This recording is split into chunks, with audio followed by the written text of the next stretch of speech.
आज अमर शहीद पंडित राम प्रसाद बिस्मिल की जन्म जयंती है। 11 जून 1897 को शाहजहांपुर में पैदा हुए बिस्मिल को 19 दिसंबर 1927 के दिन अंग्रेज हुकूमत ने गोरखपुर जेल में फांसी दे दी।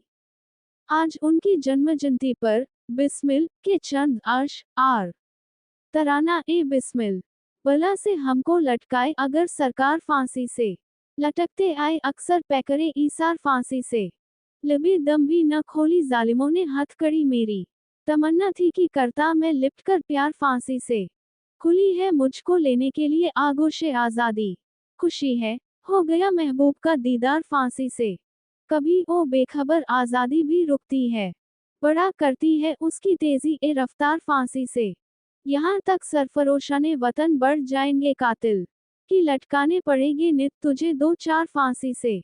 आज क्रांतिकारी रामप्रसाद बिस्मिल का जन्मदिन है। जब देश में राष्ट्रीय आंदोलन जोरों पर था, देश में ब्रिटिश हुकूमत के खिलाफ एक ऐसी लहर उठने लगी थी जो पूरे अंग्रेजी शासन को लीलने के लिए बेताब हो चली थी। बिस्मिल में भी बचपन से ही ब्रिटिश हुकूमत के खिलाफ एक गहरी नफरत घर कर गई। अशफाकुल्लाह खान, चंद्रशेखर आजाद, भगत सिंह, राजगुरु, सुखदेव और ठाकुर रोशन सिंह जैसे क्रांतिकारियों से संपर्क में आने के बाद आपने अंग्रेजों की नाक में दम करना शुरू कर दिया। ब्रिटिश साम्राज्य को दहला देने वाले काकोरी कांड को आपने ही अंजाम दिया था। ए मातृभूमि तेरी जय हो, सदा विजय हो। प्रत्येक भक्त तेरा सुख शांति कांति में हो। अज्ञान की निशा में, दुख से भरी दिशा में, संसार के हृदय में तेरी प्रभा उदय हो।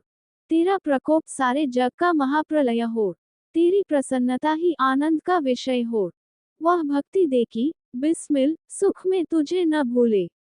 वह शक्ति दे की दुख में कायन ये हृदय हो। जो कत्ल को भी जश्न लिखे, मौत को माशूक। बिस्मिल को बराबर है कलम हो कि हो बंदूक। कहते हैं कि जब अशफाक और बिस्मिल को फांसी होने में कुछ दिन बाकी थे, तो अशफाक की आंखों में बिस्मिल ने आंसू देखे। बिस्मिल ने पूछा, अरे अशफाक जैसा जाबाज दोस्त और फांसी का डर। अशफाक बोले, डर नहीं दोस्त, मैं तो ये सोचकर रो रहा हूँ कि जल्द ही हमें फांसी हो जाएगी और मेरे धर्म में पुनर्जन्म का उल्लेख नहीं है। तुम जिस धर्म में हो, उसमें इस देश पर शहीद होने के लिए कई बार जन्म लेने की सहूलियत है। ऐसे जज्बे वाली अशफाक बिस्मिल की जोड़ी हर युग में हिंदुस्तान के पास हो, ईश्वर से यही प्रार्थना है। रामप्रसाद जी बचपन से महर्षि दयानंद तथा आर्य समाज से बहुत प्रभावित थे। शिक्षा के साथ साथ वे यज्ञ, संध्या वंदन, प्रार्थना आदि भी नियमित रूप से करते थे। स्वामी दयानंद द्वारा विरचित ग्रंथ सत्यार्थ प्रकाश पढ़कर उनके मन में देश और धर्म के लिए कुछ करने की प्रेरणा जगी। इसी बीच शाहजहांपुर आर्य समाज में स्वास्थ्य लाभ करने के लिए स्वामी सोमदेव नामक एक सन्यासी आए। युवक रामप्रसाद ने बड़ी लगन से उनकी सेवा की। उनके साथ वार्तालाप में रामप्रसाद को अनेक विषयों में वैचारिक स्पष्टता प्राप्त हुई।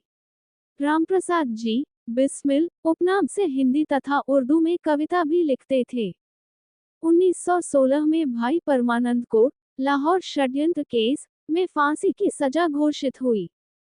बाद में उसे आजीवन कारावास में बदलकर उन्हें काले पानी अंडमान भेज दिया गया। इस घटना को सुनकर रामप्रसाद बिस्मिल ने प्रतिज्ञा कर ली कि वे ब्रिटिश शासन से इस अन्याय का बदला अवश्य लेंगे। इसके बाद वे अपने जैसे विचार वाले लोगों की तलाश में जुट गए। लखनऊ में उनका संपर्क क्रांतिकारियों से हुआ। मैनपुरी को केंद्र बनाकर उन्होंने प्रख्यात क्रांतिकारी गेंदालाल दीक्षित के साथ गतिविधियां शुरू की। जब पुलिस ने पकड़ धकड़ शुरू की, तो वे फरार हो गए। कुछ समय बाद शासन ने वारंट वापस ले लिया। अतः ये घर आकर रेशम का व्यापार करने लगे, पर इनका मन तो कहीं और लगा था। उनकी दिलेरी, सूझबूझ देखकर क्रांतिकारी दल ने उन्हें अपने कार्यदल का प्रमुख बना दिया। क्रांतिकारी दल को शस्त्रास्त्र मंगाने तथा अपनी गतिविधियों के संचालन के लिए पैसे की बहुत आवश्यकता पड़ती थी। अतः बिस्मिल जी ने ब्रिटिश खजाना लूटने का सुझाव रखा। ये बहुत खतरनाक काम था, पर जो डर जाए, वह क्रांतिकारी ही कैसा। पूरी योजना बना ली गई और इसके लिए 9 अगस्त 1925 की तिथि निश्चित हुई। निर्धारित तिथि पर 10 विश्वस्त साथियों के साथ पंडित रामप्रसाद बिस्मिल ने लखनऊ से खजाना लेकर जाने वाली रेल को काकोरी स्टेशन से पूर्व दशहरी गांव के पास चेन खींचकर रोक लिया। गाड़ी रुकते ही सभी साथी अपने अपने काम में लग गए। रेल के चालक तथा गार्ड को पिस्तौल दिखाकर चुप करा दिया गया। सभी यात्रियों को भी गोली चलाकर अंदर ही रहने को बाध्य किया गया। कुछ साथियों ने खजाने वाले बक्से को घन और हथौड़ों से तोड़ दिया और उसमें रखा सरकारी खजाना लेकर सब फरार हो गए। परंतु आगे चलकर चंद्रशेखर आजाद को छोड़कर इस कांड के सभी क्रांतिकारी पकड़े गए। इनमें से रामप्रसाद बिस्मिल, रोशन सिंह, अशफाक उल्ला खां तथा राजेंद्र लाहिड़ी को फांसी की सजा सुनाई गई। रामप्रसाद जी को गोरखपुर जेल में बंद कर दिया गया। वे वहां फांसी वाले दिन तक मस्त रहे। अपना नित्य का व्यायाम, पूजा, संध्या वंदन उन्होंने कभी नहीं छोड़ा। 19 दिसंबर 1927 को बिस्मिल को गोरखपुर, अशफाक उल्ला को फैजाबाद तथा रोशन सिंह को प्रयाग में फांसी दे दी गई।